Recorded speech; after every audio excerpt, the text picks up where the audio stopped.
Hello, everyone. Welcome to Forge the Narrative. My name is Paul, your host. We all love Lost Souls podcast. I'm joined by Adam Camilleri Oh, g'day. and Tanya Gates.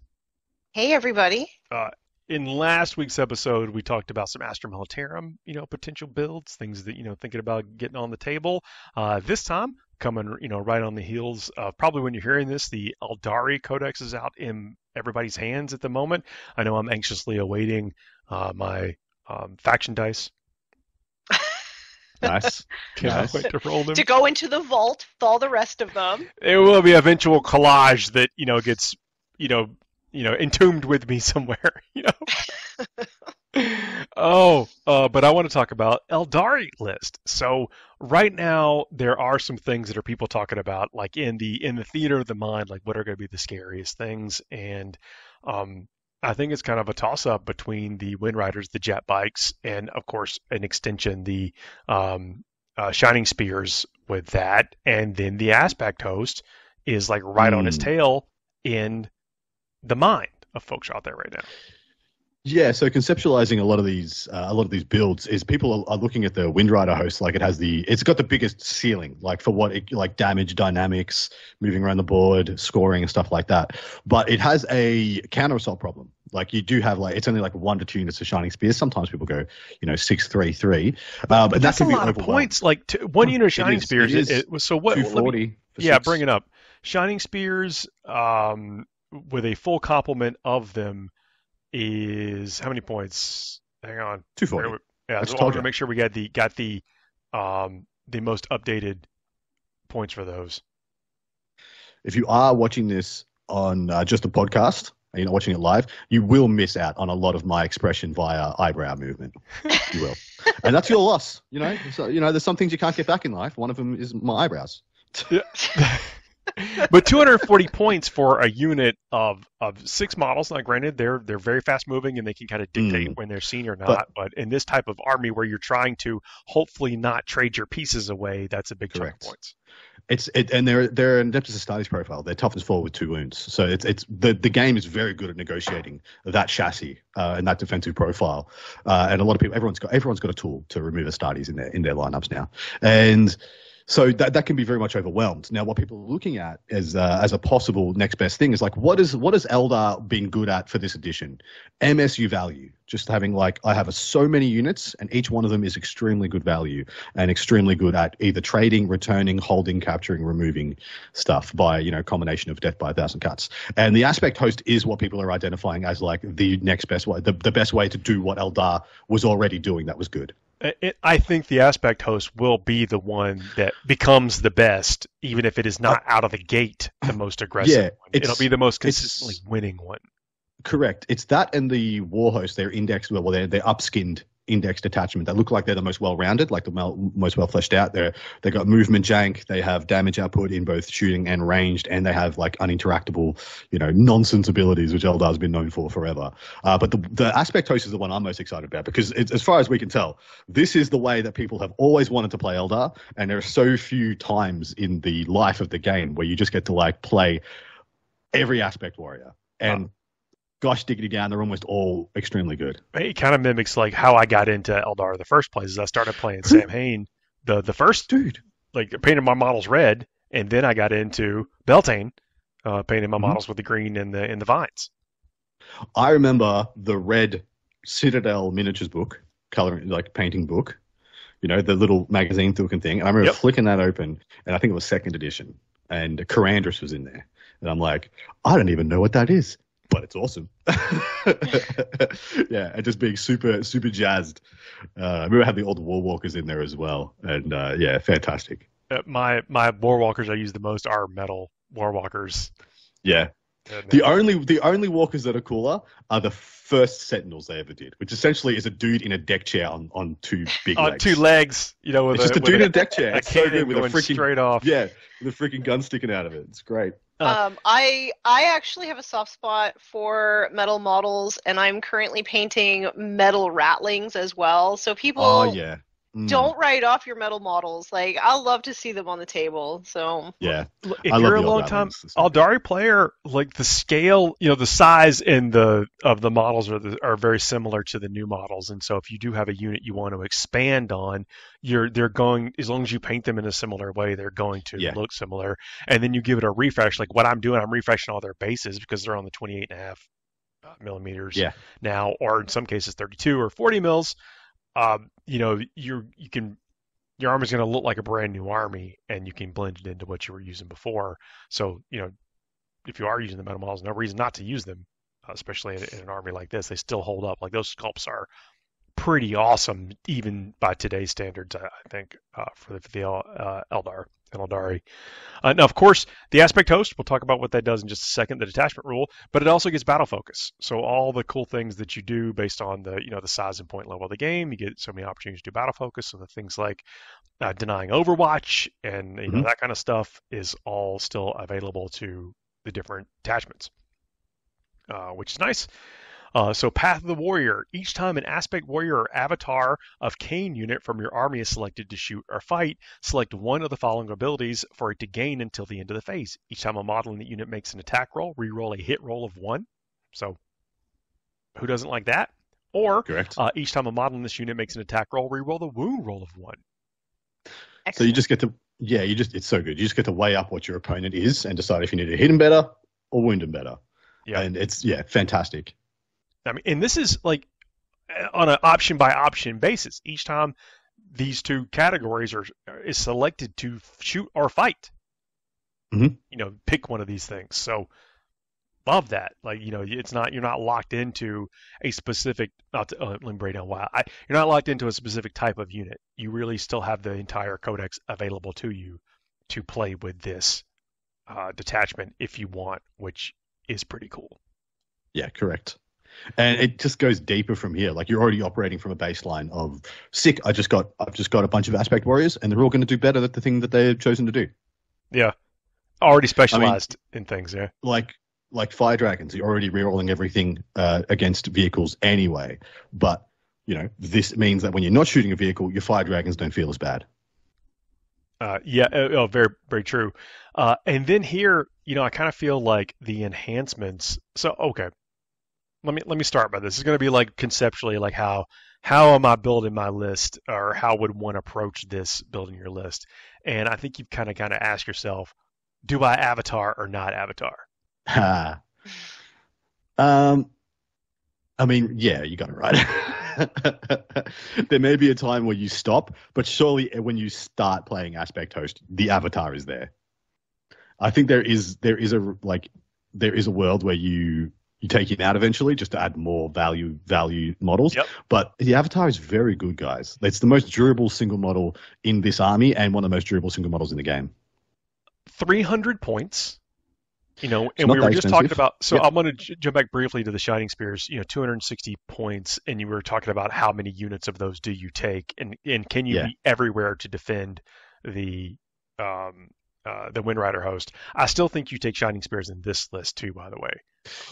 But just one unit. I think one unit is the magic number in either detachment. And I think Shining Spears are so good because once we, of course, break down some of the Aspect Warriors, you'll find that they're all, and I use this term a lot, fit for purpose. Like here's the Aspect Warrior, and this is the one thing that it does. Like fire dragons kill tanks, swooping hawks jump around and score all your cards, banshees, shred infantry in combat. The Shining Spear is the only one that I think is multimodal. It shoots, it fights, it moves dynamically. Like it's got the best. It's almost as good as movement as swooping hawks. It's almost as consistent good damage 3. Yeah, it's almost as good as anti-tank at killing a vast majority of a lot of transports as fire dragons, and it's almost as good in combat as like banshees and scorpions. So like it's the one that's kind of well-rounded. And if you don't know what you need, why not take Shining Spears? Yeah. So back to the avatar, not avatar. So the avatar gained 300 points. So another, like we've now spent a quarter of our points. For the most part. In 2 units. Which is not always what Eldar wants to do.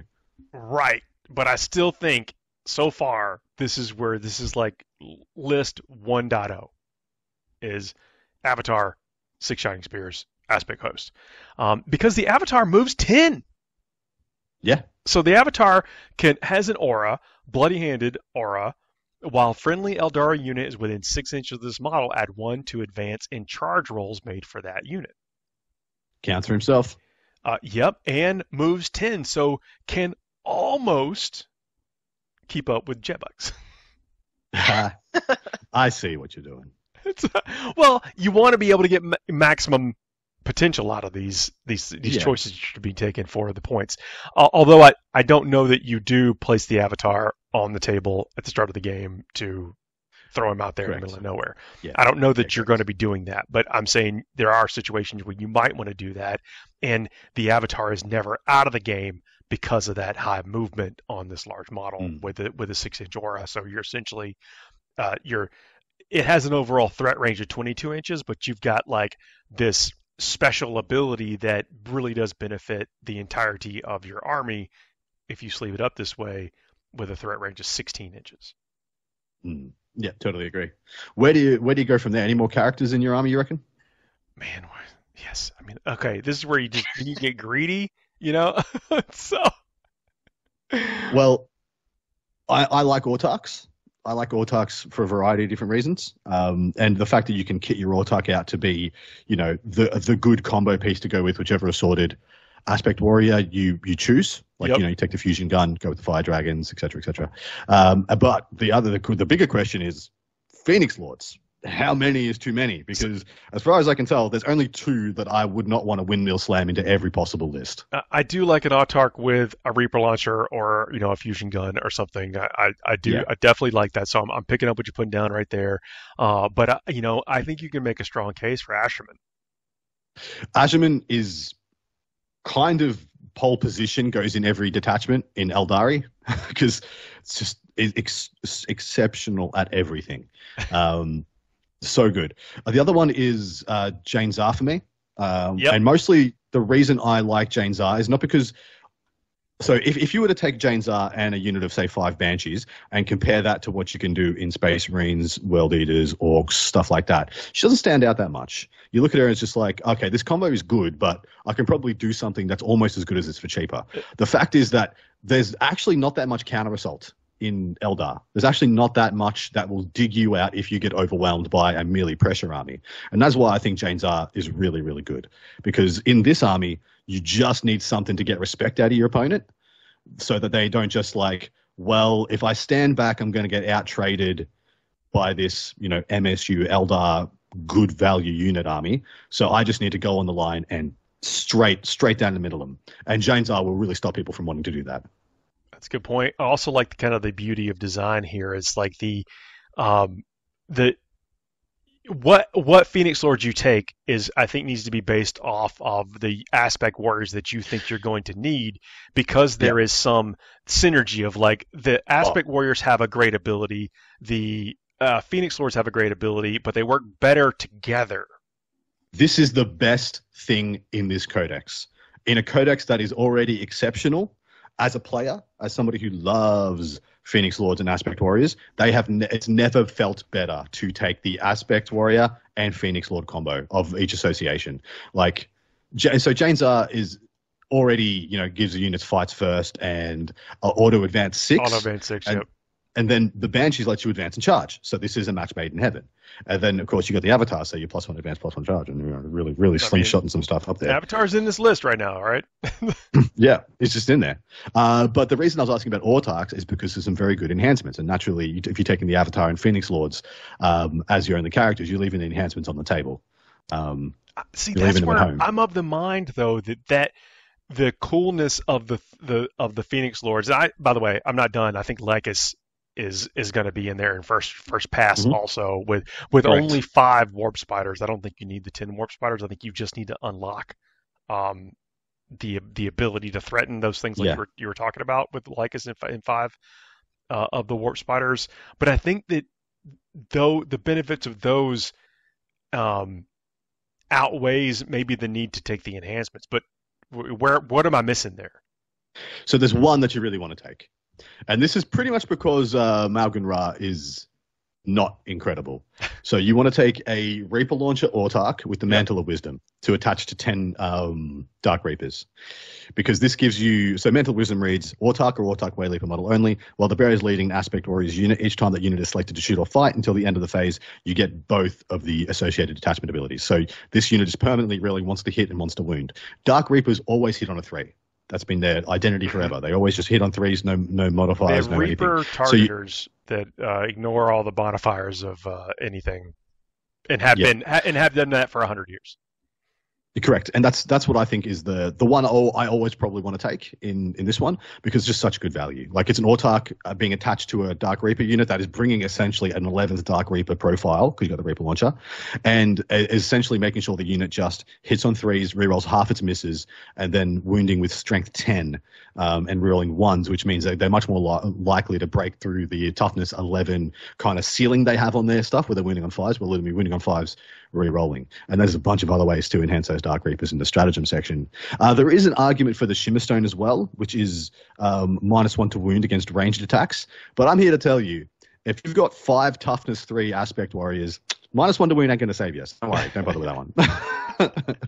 If you start taking more big 10-mans and stuff like that, maybe look in the Shimmerstone. I do like it that you jump straight to the 10-man Dark Reapers. You know, it's debatable what the best unit in this book is that doesn't have a Phoenix Lord attached, right? There's only really 2 options, because Dire Avengers without Azaman, not in the conversation. Azaman and Dire Avengers, absolute top tier, incredible. But Dark Reapers without any enhancements, without any associated characters, are absolutely phenomenal. And Fire Dragons without any enhancements or characters. 180 points, Dark Reapers, for 10 Correct. Dark Reapers. And that gives you, if you're firing the Starshot Reaper Launcher, hitting on 3, string 10, neg 2, AP, 3 damage, ignores cover. Yeah, and exactly right. The ignores cover is the really nice bit there. So ignores people, trying to smoke to survive and use stuff like that. Smoking being the stratagem. So yeah, they are incredible. Incredible. I do think I think the missile launcher on the Exarch though. To get if you just want a bit of flex. Yeah, bit of flex so you can reach up a little bit, I think is totally fine. But yeah, that's the unit you want to have that Mantle of Wisdom on, because the real wants to hit, wants to win is superb. So that's the I don't say the trap, but these are, if you are taking the Aspect Warriors, when do you go 5, when do you go 10? And it seems like, getting that efficiency of the rerolls on this quality of fire is probably a good choice to go 10 with. Correct. The only other unit I really want to have 10 with is Dire Avengers with Azaman. 10 Dire Avengers with Azaman, I think, is too good. It's so good. It's so nice. Well, we that's probably a good time to talk about that. So, Dire Avengers, let's get to their profile, and because I do think if you're going to take Asterman, and Asterman's a great choice, Dire Avengers are where it's at. But for me personally, though, when I ultimately find out that I've been too greedy on the characters, I'm not sure Asterman makes the cut. With Lycus being and Jane Czar. I think Jane Czar and 10 Banshees are the way to go.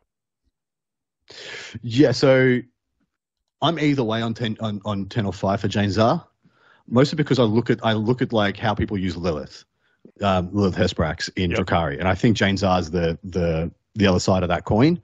And so often you see her with 5 witches, because they're just the Jane Czar, they're just the Lilith delivery system, because Jane Czar is so extremely killy by herself that the Banshees or the witches usually never need to attack. And so I was kind of looking at it like that. Like, in the vast majority of the time, Jane Czar is just going to solve this problem by herself, and the Banshees are just to make sure Jane Czar makes it in there. But yeah, I can see the argument, especially in some metas that are even more melee focused. So Asherman has the tactical acumen while this model is leading a unit. In your shooting phase, after that unit has shot, it can make a normal move of up to 6 inches. If it does, until the end of the turn, that unit is not eligible to declare a charge. Inbuilt fire and fade. Superb. One of the best possible abilities you could have in the game. Yeah, extra movement, and it's not a D6, it's up to 6 in any direction you want. Just flat 6. And we already know, in the battle focused abilities, there's another couple of little things that can also, allow you to have a lot of ability to move again. And then going to the And Dire then Avengers. Oh, you got that? Go for it. the second ability is the real spicy one that makes Azimuth like just a very hard thing to quantify.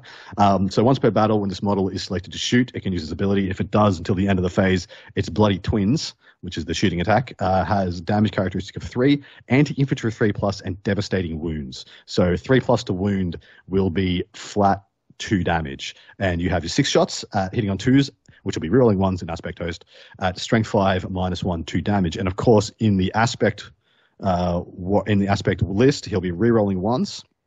And in half range, if he's joined to a Dire Avenger unit, he will have sustain hits 1 as well.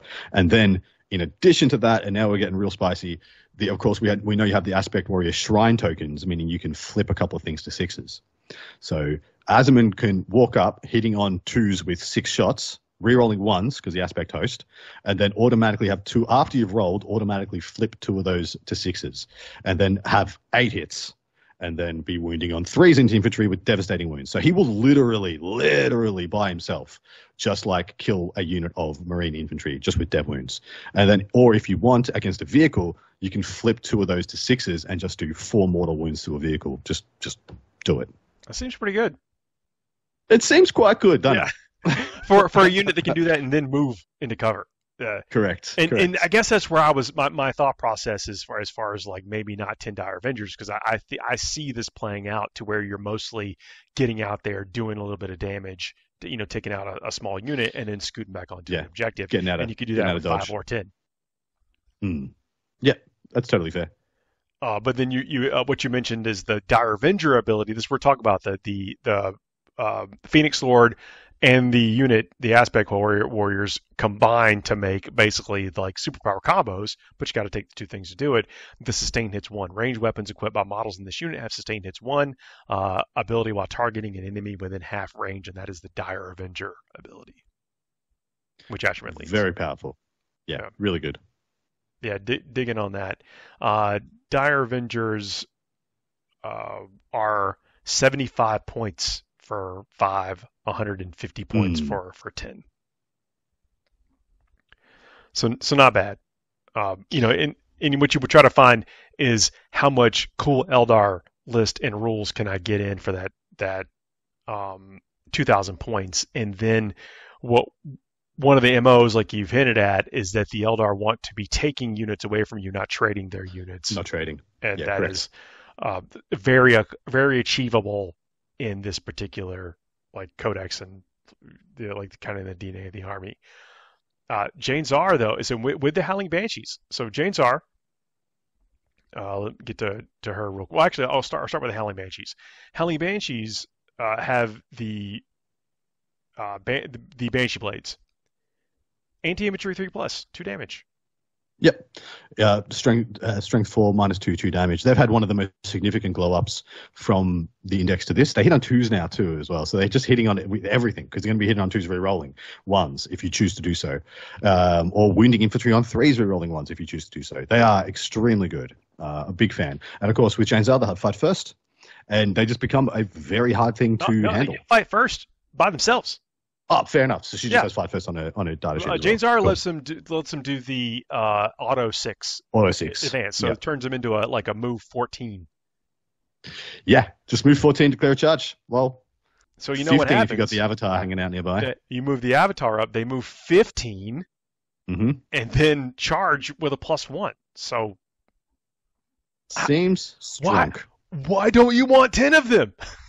Because like after they've hit, they are just like toughness 3, no save models. Yeah. And it depends on your meta. Like if what I said about Space Wolves possibly giving you issues, or things like big greater demons and stuff like that, maybe you do need the 10 because they're not infantry, and so you just need the weight of attacks to go through. But Janes are having like 8 attacks and rerolls to hit. Yeah, so reroll to wound against characters at strength 6 -3, 2 damage. She's incredible. She is incredible, and very much akin to, like I said, how people use Lilith. Yeah, good point. That's a good comparison. Sorry, Tanya. So you have all of these options. I'm just like speaking as somebody who is a filthy casual here. You have all of these options. Are you just trying to make like the most Swiss Army knife kind of list that you can with these to have as many tools as possible, or are you just strictly looking at all of these units from like a efficiency kind of point of view? That's a great question, and I'll offer up this as some type of explanation: is that the Eldari have uh, incredibly specialized units, and just having one of those in your list. So I still think packing one unit of fire dragons, in a wave serpent or something, and one unit of dark reapers is enough to keep a lot of opponents like almost in check, like figuring out when are you going to put those out there, and it may cause a little bit of analysis paralysis on their side. Like they don't want to put that unit out there because it will be vaporized by one of these two specialist units. And so how do you get out there and get board presence and control with these other things? And so the units that I've been like suggesting are on top of my mind with the Shining Spears and the Banshees and Lycus in the I'm using the Warp Spiders as a assault unit almost. Yeah. Are all 10 up attacks there. on the 10 attacks on the press. Exarch now. Yeah. That forward press. So the way I would construct this, and I'm just going to reel this off the top. No idea about points. Avatar Arcane, one Autarch with a Reaper launcher, and the enhancement I mentioned with 10 Dark Reapers. I'd go Jane Zar, 5 Banshees, Azaman, 10 Dire Avengers, Lycus, 5 Wolf Spiders, and then just from there, just scattershot 5 units of 5 into the ether, like two, depending on your meta. It might be as much as. As well as 6 Shining Spears, yeah. Yeah, add the 6 Shining Spears. And if you know your meta, you got tons of transports and stuff, maybe you go 2 or 3 by 5 Fire Dragons, maybe another unit of 5 Dire Avengers. You do want at least one unit of 5 Swooping Hawks, because they're just so good at scoring you cards, and they also do their little flyover grenade goodness. We call it the wing nades. With their ability to do mortals on the flyover. And then from there you just you take a couple units of rangers if you want. You take some Storm Guardians or regular Guardians if you want just a bit of utility, a bit of OC to throw on things. And then you just end up with a list that has like 13, 14 units, 4 of which you really care about, and the rest of them, chuck them out there, trade up, do well. Yeah. So I think in the aspect host that we're talking about, that basically tries to focus on how do you buff up the specialized units. It's like so easy to get greedy or distracted by some cool rules. The internal balance of this Codex is so good that people are going to overspend on the wrong units for the wrong matchups. Like if you were just like, well, I'm taking Fuegan, I guess I got to take 10 Fire Dragons for Fuegan. I'm taking Lycus. Got to take 10 War Spiders for Lycus. Got to take 10 of this, 10 of that. You'll find yourself just with not enough army. Also, I would let you know, Fire Dragons do not need Fuegan. I love Fuegan. I think you're right. Best way to use him is unattached. Just by himself. Just being I get back up on death and I'm actually hard to kill. And every now and then I'm going to one-shot a Rhino. I'm just going to kill it because you came into range, you fool. But like Fire Dragons need like 5 Fire Dragons, like on average, can down just about any tank in the game that isn't like a good invuln, super heavy. They will kill Leman Russes very effectively, just 5 of them, as long as they get Melter range. So the Fire Dragons have the Assured Destruction rule. In your shooting phase, each time a model in this unit makes a range attack that targets a monster or vehicle, you can reroll the hit roll, you can reroll the wound roll, and you can reroll the damage roll. So, yes, absolutely incredibly powerful. Don't even need the special role of the but this is a unit that is so good at doing that one thing. Correct. That, ultimately powerful. I do think you need a unit of Fire Dragons in the list. Debatable whether it's 5 or 10. I think it's totally up to your medical, like what do you usually play against. If you've got a bunch of Mechanized Guard and Votan and stuff like that, or Necron Shatterstar, 100% go a little heavier. If you're finding you're playing against a lot more infantry, 5's enough. Yeah, I mean, you can shoot your guns in whatever direction you want. I guess, if you're going to plan on buffing them up or running a character with them, you do what you will want the 10. I just don't think it's necessarily I think the inclination to go to 10 is going to be easy because you see the maximization of the buff or the stratagem or whatever. But I think that the Eldari units are so specialized and so good at what they do that you might not need those extra 5 bodies. You might want a utility of another unit instead. Yeah, absolutely right.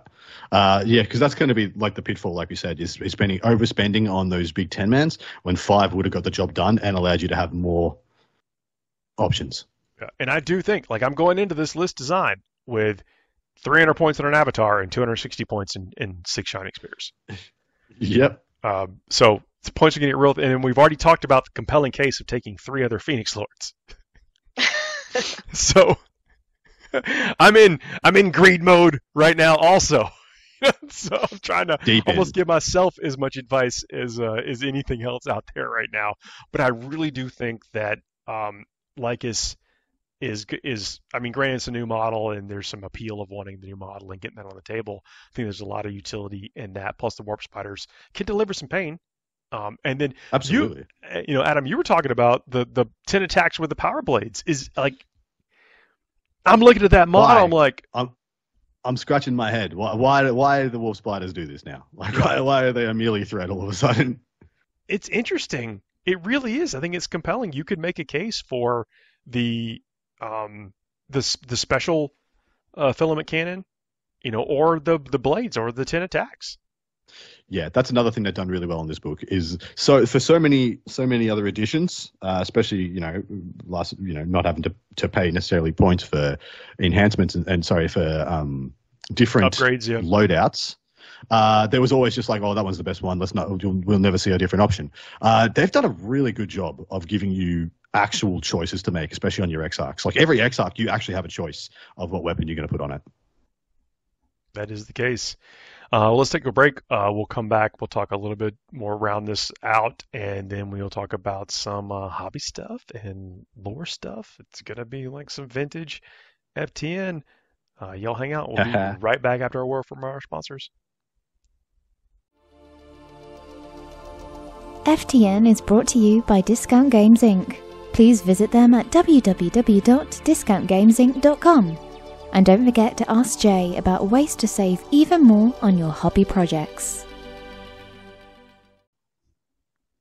We are back, everybody. Thanks for hanging in through a word from our sponsors. Check them out, especially when there's new stuff to get. All the new kits. You don't want to be left without your shrine tokens. Oh. Oh, that's yeah. I can't. I'm really excited. Like, this has been a good series of releases for me. Blood Angels, Guard, Eldari. Like, just loving it. Absolutely. Like, it's cannot build and cannot paint fast enough. It's so cool. I feel really blessed that I've got my factions, and while some other factions kind of like pull at my heartstrings a little bit, for the most part, I'm just very happy to stick with my 3 factions, and my wandering eye just is really easy to rein back in. That is a blessing. Well, before we get on to the next part, a quick public service announcement is that the new Warhammer Plus subscriber miniatures are available now for if you're a Warhammer Plus subscriber on the site, so you can get your free mini. And this year they're really cool, like Inquisitor stuff for the 40k side. And it was like some Sidious Sigmar type stuff for the Sigmar side. So very dynamic and compelling minis. I cannot wait to get mine. I am a subscriber. Love the stuff they're doing over there, and then really like it's almost like a no-brainer with the Battleforge and the minis and everything else. To me, anyway. Not gonna suggest people spend their hard-earned ducats for something they don't want, but at the same time, I love the minis, and I just noticed today as I was contemplating getting some other stuff for this Aeldari army that it is available. So what are you contemplating getting then? Just more shining spears, It's like, oh, okay. Perfect. No, I'm actually. It's like my Wind Riders. I have them built with shuriken cannons. But I think that scatter lasers are the way to go now. And so if you're going to use them, you probably want scatter lasers for the volume of fire. And as we just talked about, I don't have enough points in this other list, for for that. But I still, while I'm painting up some other bikes, maybe get the bikes, all done at the same time. That's what I was thinking about. But enough about that. We're going to change gears a little bit and start talking about some Astra Militarum lore, because Tin, you let us know, but in the pre-show, that you've been working on a particularly nerdy pursuit. It could be, I think, the nerdiest thing that I've ever done when it comes to Warhammer. And Warhammer's pretty nerdy, so I think that that's saying something. But I've had this idea in my head that I really want to start writing some lore for my custom regiment. And actually, when we were talking the other day about whether or not you mix the different regimental models within your forces, I always like to do it, and I wanted to figure out how to organize my forces in such a way that it makes sense to have all of those different things. So I'm looking at it right now. I've got like a huge spreadsheet that I've made with Lord Solar up at the top. I've got 3 sort of attached but not regimental forces as well. So sort of, horizontal to my regiment, which is the 23rd Voidborn. I've got the 23rd Voidborn Vipers, which are my scions. Oh, my heart just lit up when you named it. I'm like, what? All right, I'm in. Oh, yeah. So I don't actually have a lot of scions yet, so it's not fully fleshed out on how that's going to look, but I did put Severina Rain in there because I feel like she just goes with scions so well in the lore, so she's kind of in there with them. And then underneath in each one I have my models that I've collected over the years, and I did this so that I kind of know where I need to flesh out things a little bit, where I need to fill in the blanks in my collection. I want to have like an airborne attachment as well, so an Aeronautica Imperialis squadron. I only have 1 Valkyrie and a Thunderbolt at the moment in terms of planes, so obviously that is something that I'm going to need to flesh out as well. And then way in the future, I want to have an Adeptus Mechanicus Manipul as well, so just a small little force that assists the they Voidborn. maintain. Yeah, maintaining tanks and the transports. There's a logistics train that is not present, Yeah. Exactly. I mean, maybe there needs to be like entire mountain ranges flattened in order for the Imperial Guard to come in there and do what they need to do. So you need to have some Mechanicus in there. Yeah, and, for one small helipad. Yeah, that mountain just gotta go. That's right. And then we get into the actual Voidborn regiment. So we start off, I've got a headquarters and signal squadron, and I'm going to just basically put all of my named characters in there, all of my Bulgrin, my Ogrin, my navigators, because I still have astropaths and navigators and things that I've kit bashed over the years. So they all go in there. What's the best? Just kit bashing cool human things. Yeah, and I never get rid of models, even if they, are squatted or whatever. I'm going to keep them. Eventually, I'm going to organize these all on the shelf, in their little brigades and batteries. So they're going to stay in my collection forever. But then we move on. We've got the 23rd Armored Brigade, and this is going to be basically all of my Lehmans and stuff like that. So I've got the 1st, 2nd, and 3rd Armored Squadron. I've also named my Lehman Russes as well. I don't know if I'll share their names, but just give us one. Just give us one. Angel Maker is one. Yeah. And then I've got the 1st Siege Squadron. That's where my Rogel Dorns and my Storm Sword are going to go. And then I've got a 1st Mobile Siege Squadron. That's where my Armored Sentinels are currently, and I would really like to get more of those. I only have 2, so that definitely needs to be filled out a little bit. And then, so I go all the way down the line. So I've got an artillery battery, I've got mechanized infantry company, I've got a light infantry company that really has nothing in it, but it's a holding spot for eventual Catachans when they get re-released. Paul, that might be a long time in the future. We don't know, but it's like a I'm as full hopeful as spot. you are. I've got the 23rd Cavalry Company, which is going to have the first Royal Voidborn Hussars, which are my Death Riders and Lord Dreer. And then I've got the 1st Light Horse Patrol, which is my Rough Riders. And then I've got a reconnaissance platoon. So I've got I've got a section and a squadron in the reconnaissance platoon as well. So, and now I know where all of my holes are. Definitely need to fill out that light infantry. And that's it. I'm digging that. I adore this. I Yeah. adore this so thoroughly. Yeah, and so now I'm gonna. I do not feel like I have the time or inclination for such an adventure. I want to But do I it. will I'm going to live break out a vicariously spreadsheet through you. tomorrow. This is brilliant. I'll take a screenshot and I'll send it to you guys. You can see What it I do all. like though is like, and this is where this little hole here that needs to be filled. But that's a cool thing. You can like go get into that zone, that mindset, and do it out perfect. Like where it needs to fit, that puzzle piece that it needs to Yeah. fit. So does that impact how you like model and like adorn them? Type. Yeah. Yeah, so let's take the 23rd Mechanized Infantry Company, for example. I've got the 1st and 2nd Voidborn Mounted Fusiliers. Those are my Cadians, so they're going to be mostly gray and green. And then I've got the 1st Voidborn Dragoons, which are my Kriegers, and they're going to be mostly the same green plus maroon. And they're all color-coded in the spreadsheet as well. Spreadsheets. Well,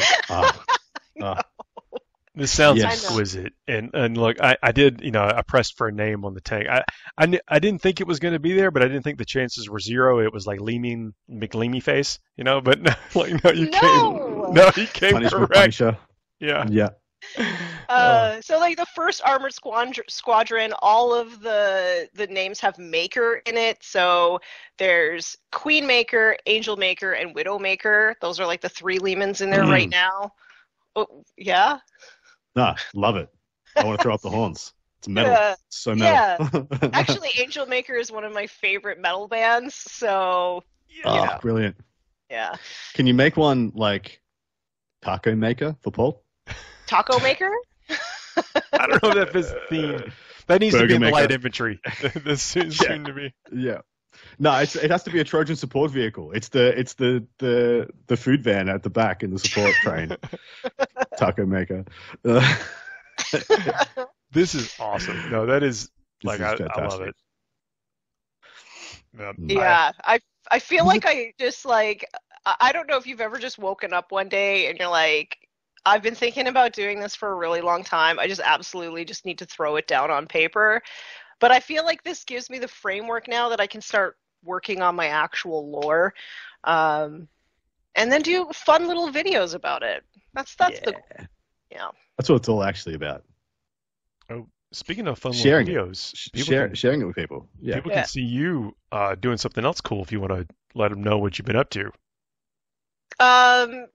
Yeah, so a few weeks ago, I got a call saying, "Hey, Tanya, do you want to come down to play on tabletop in 2 days?" And I was like, yes, I do. I do want to. So I just threw a list of what I had painted together, and we filmed this actually before the Guard Codex came out, so I really wanted to use some of like the new models and stuff which play on, had painted up and stuff. So I went and I played with some of the new models, and now the battle report is out over on Play on Tabletop, and you can watch it. And no spoilers, but it's a really, really good one. Probably the best one. Which detachment did you take? I took Recon Element. Yes. Yeah. Love it. I'm loving all the guard debates about, how do I build this? How do I build that? Because one thing they did really good in the Codex is they gave you full freedom to friend fall backwards into your desired way to play guard. And I think it's beautiful. I just leaned into the lore of the Voidborn as like a forward sort of scouting element. And so, yeah, to me, and the way that I play the game and, the whole idea behind my guard army, it just made the most sense to play recon element. It just feels good for me to play that. Is it the best? I have no idea. I don't have the broad knowledge base of the meta or what's good to be able to tell you. All I know is that I enjoy playing it. I enjoy the stratagems a lot. And that's all that's good enough for me. No, that's checks a lot of boxes. Absolutely. Right there. Yeah. And all candidly though, it is a brewer's built paradise out there right now. Like lots of different things are winning, somewhat consistently. And it's really, it's difficult to say what army list or archetype is going to win every single week because there's a lot of variance. The game is pretty balanced. So playing what you like right now, as long as it is a list that has some synergy around, built in with it, or you play with it, or you're aware of when to use your tricks and stuff, it's going to win a lot of games and, or have close games. So, it's not a bad thing. I specifically made this list to go into terrible matchups and still score points because I'm in the middle of a team event right now, which is practice for an actual in-person team event.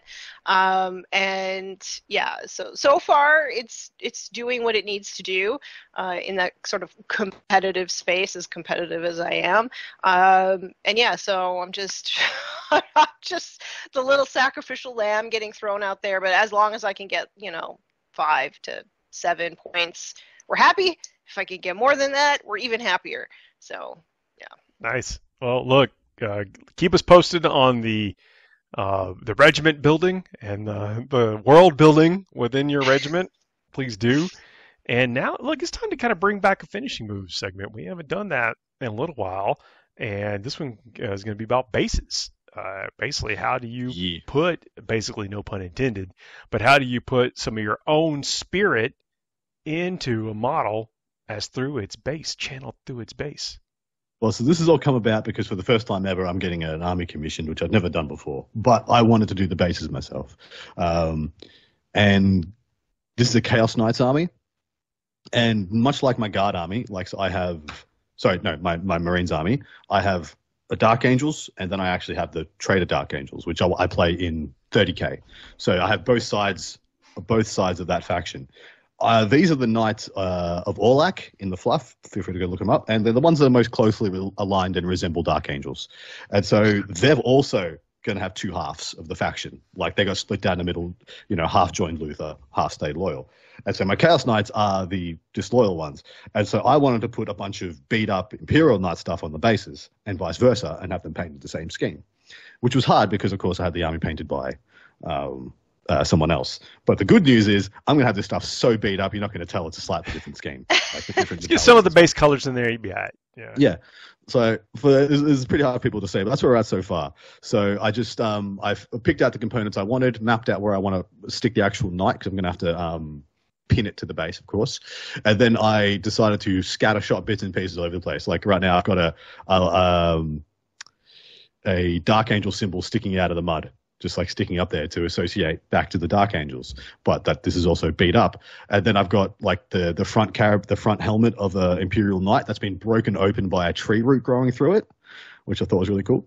Got some putty, made some tree roots. You gotta get it nice and soft, and then get a little noodle of it, and then you twist it a little bit to be the tree root bits, and then you just wrap it around and stick it on. Yeah, it's really good. It's very effective as well with a very minimal amount of work. And I did the same thing for a tree root growing around an Imperial Knight's leg. So I actually did a little bit of a oopsie and did not factor in Australian Sun. I had a fully painted and magnetized Imperial Knight that I got in a trade that was not very well painted. And I went to strip it by components, and I had it in 3 different tubs. And I put it outside because it was, it stinks up your house, the stripping liquor I'm using. And it turned out to be a very hot day, and a lot of the components melted. Oh, no. Yay. And so now they're basing material. Yes. Basing material.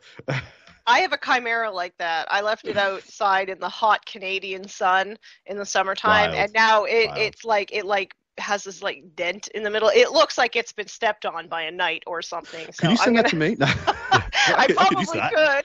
But yeah, now, well, so because I had all the armor panels off, I had one tub with all the armor panels, one tub with the skeleton, one tub with the guns and the arms, and the gun arms and the armor pieces are the bits that melted. So I could technically have a naked standing knight, but it's not going to be finished, and I'm not happy with it. So I snapped off one of its feet, and I stuck it on the base as well.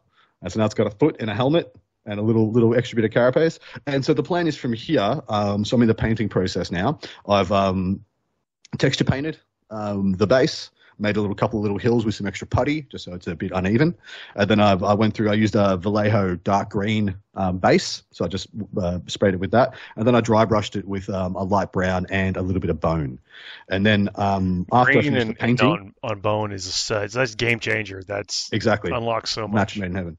I'm gonna, after I paint it, the whole thing's gonna get an Athenian camo shade wash to just give it that dark kind of foresty feel, and then I'll do some spot washing of Agrax or sepia as well, depending if I need some more richness or want to darken it down further. And then where I'm trying to stretch my legs is in basing material. So, of course, this stuff all going to be painted, but past that, I actually went and bought like a big old bag of oregano, and I'm gonna throw. I'm gonna oregano. Nah, oregano, completely different thing. I'm going to put some PVA and get some foliage on there, and of course I've got some nice green tufts as well. And then I'm going to try and seal the whole thing to the best of my ability. But what I want to try and stretch my legs is I want parts of the base to look wet. So like I don't want to say the M word, but I want it to look like dank foliage. Yeah. At the bottom of like a trees and stuff. And so I've got some. I went and bought some. I've got some gloss varnishes I could use for that, but it might be a little bit too gloss. It might just look like it's drowning in liquid rather than just being a little bit moist. And so instead I've got this, I think it's a Vallejo product. And it's it dries clear, like it's for making rivers and puddles and stuff. Mm-hmm. I'm going to try and use that and put a couple of drops of that onto the foliage. That should so it work looks just like fine. it's dank and dark. And so yeah, that's my finishing move. I'll definitely show you guys the finished product and get it up on socials and stuff. But yeah, this guy needs to be done today because I'm playing with it tomorrow. Yay! Best of This luck. is the way. Yeah, I'm likely not going to get the oregano down. Just because the PVA takes a bit longer and stuff like that. I'll probably do that afterwards. I'll probably get everything else done and come back to that. There's nothing wrong with like every tournament you go to, like using it as an opportunity to revisit your models and putting in maybe one little other element, or actually that's when you do the edge highlight or whatever. Like, and I figure it's the kind of adventure you want to do when you got more than one base to do it on. Like wait till I got 4 or 5 bases ready to go and slap them all on. Before we wrap up, I also got a base to share. So I think I've shared it before, and I know we've talked about it before on episode like 400 and something or whatever, but now we can actually show it off. That's years ago. I know, it really is. But I forgot the paint recipe for this and went back and listened to found it on the website. That's brilliant. That is brilliant. This is plastic. This is 1 millimeter plastic card cut into like these random like cobblestone type shapes, and just score it, and then you can break it off in your hand, glued to a base in whatever pattern you want. Xandri dust is the base, Agrax Earthshade, and then dry brush Ushabti bone, and then Pallid Witch Flesh on top of that. And then the green is Dirty Downs moss. And it works. It's like acrylic. Sorry, it's like an oil-based product but it's an acrylic product, and it gives you that texture, that feel, or whatever. And anyway, I dig it a lot, and that is the result of that. This is what my Eldar are going on, as a lot of them are getting rebased, and so yeah, just don't neglect the bases. Faces and bases are what they say. So. The only element I want to get on these bases that I don't quite have a recipe for yet is doing moss, and you just jarred my memory with that color you use. It's a one bottle that gives you a little texture and a cool little bit of organic look feel to it. I mean, it's not sponsored, but I've been using it and I'm happy with the product, and it's works. Give it a shot. Yeah, give it a shot. Brilliant. We'll do. Yeah. Paul, can I also interest you in a paint recipe journal? Yes, It's Daniel. really handy. And look, you can even like mix the colors or whatever. Like, they don't make that color anymore, but that's okay because I put it in the journal so I can match it. I was looking around for mine, That's and amazing. Eldari bases was blank. Like, it was the only blank.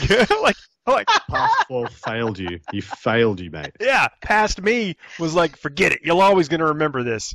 And then I thought I did, and I did one. I'm like, this does not look the same. Yeah.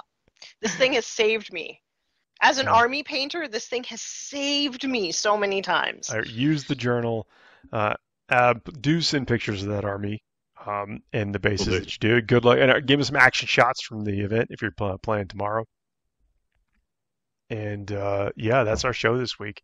Been a pleasure talking about the ups and downs of creating a list, getting too greedy, or finding the right balance for building a list in a codex that is just absolutely bristling with cool choices, flavorful choices to take, which is nice. Just a quick aside, like the internal balance of the Aeldari Codex is so good. There's like one unit that I don't think you will take often. That's it. Every other unit is like, could be a staple unit. It's so good.